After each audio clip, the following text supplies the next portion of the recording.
What if the biggest betrayal of Caitlin Clark's career didn't come from an opponent, but from the person who now controls her future?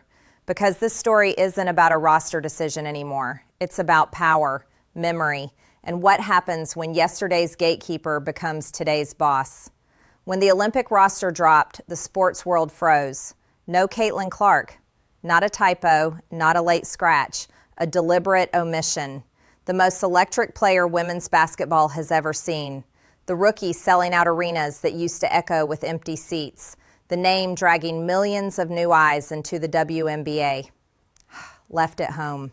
And the explanation felt rehearsed. Experience, chemistry, physicality. But fans smelled it immediately. This wasn't just basketball logic. It felt like a message. You don't belong yet. But here's the detail that changes everything. This decision didn't come from some faceless algorithm. It came from a small group of people, a committee. And sitting right in the middle of that committee was Stephanie White. At the time, she was a rival head coach, a respected voice, an insider, someone who saw Caitlin Clark up close, game planned against her, felt her impact firsthand, and still signed off on keeping her out. That alone would be enough tension for a lifetime. But the universe wasn't done. Because just months later, Indiana makes a move that stuns the league. They fire their coach and hire Stephanie White. Let that sink in. The woman who helped block Caitlin Clark from the Olympics now controls her minutes, her role, her rhythm, her career trajectory. Imagine walking into work knowing your new boss once decided you weren't good enough for the biggest stage in the world. That's not just awkward, that's combustible. And suddenly, every glance on the sideline means more. Every substitution feels heavier. Every coaching decision gets filtered through one question. Can she ever truly trust her? Because Caitlin Clark didn't respond to the snub quietly. You could see it in her game. The edge, the urgency, the rage just beneath the surface. She wasn't just playing to win, she was playing to prove something. And that's what makes this situation so dangerous. This isn't a clean slate. This isn't a fresh start. It's unresolved history walking into the same locker room. And to understand how explosive this could become, you have to go back to the exact reasoning that kept Caitlin off that Olympic team. Because once you hear it laid out, the hiring starts to feel less like coincidence and more like a ticking time bomb. Here's where the logic completely falls apart. Because when the committee explained why Caitlin Clark didn't make the Olympic roster, they leaned on tradition, seniority, defensive concerns. The international game is too physical for a rookie. On the surface, it sounded reasonable, until you remembered the history. Team USA has never been afraid to bring young phenoms. They've done it before, multiple times. They brought Diana Taurasi early. They brought Breanna Stewart early. They brought talent when talent was undeniable. And Caitlin Clark? She wasn't just undeniable, she was unavoidable. She wasn't padding stats on a bad team. She was driving the entire WNBA economy.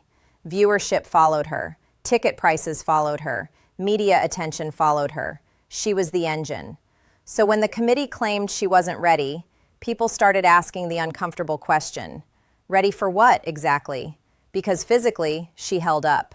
Mentally, she thrived under pressure. Skill-wise, she was already doing things veterans couldn't, which means the explanation wasn't about basketball. It was about hierarchy. And that's where Stephanie White's role becomes impossible to ignore.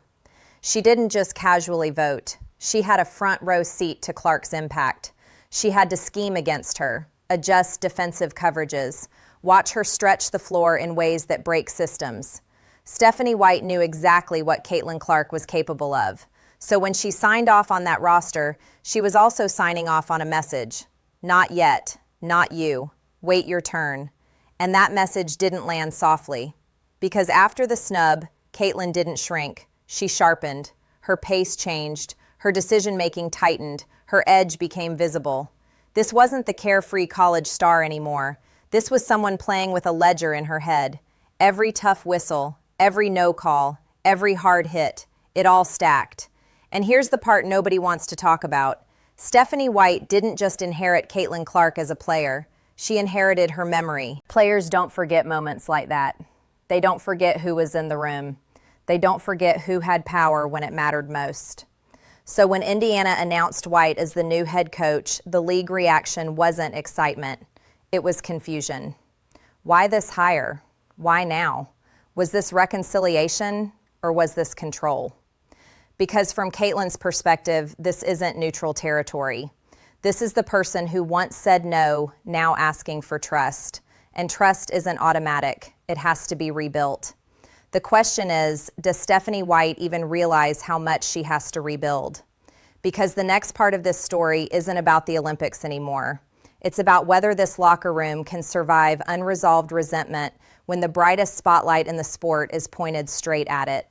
Now this turns from awkward to dangerous, because coaching Caitlin Clark isn't just about X's and O's. It's about psychology, about trust, about ego, about whether the player believes the person holding the clipboard truly believes in her. And right now, that belief is untested. Think about the position Caitlin Clark is in. She's coming off the most public snub of her life, a decision that questioned her readiness, her toughness, her place in the hierarchy. And now, the same voice tied to that decision is calling the plays. That's not neutral ground. That's emotional baggage sharing a locker room. Every substitution becomes symbolic. Every late game decision feels personal. Every tough coaching moment risks reopening a wound. Because here's the thing about elite competitors. They don't forget slights. They catalog them.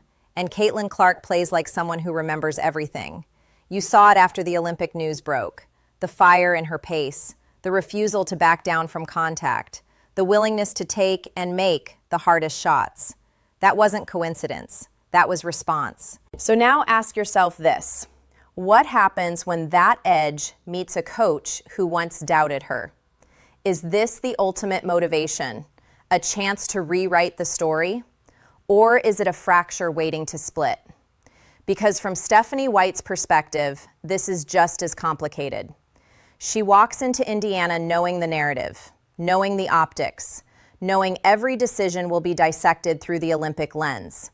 If she coaches Caitlin hard, people say she's trying to prove she was right. If she empowers her too much, people say she's overcorrecting. There is no safe middle. And that's what makes this hire feel explosive.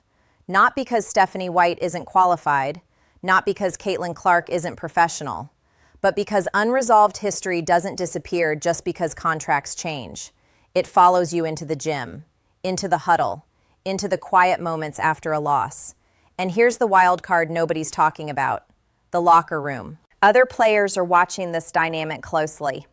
They know what happened. They know who made which decisions.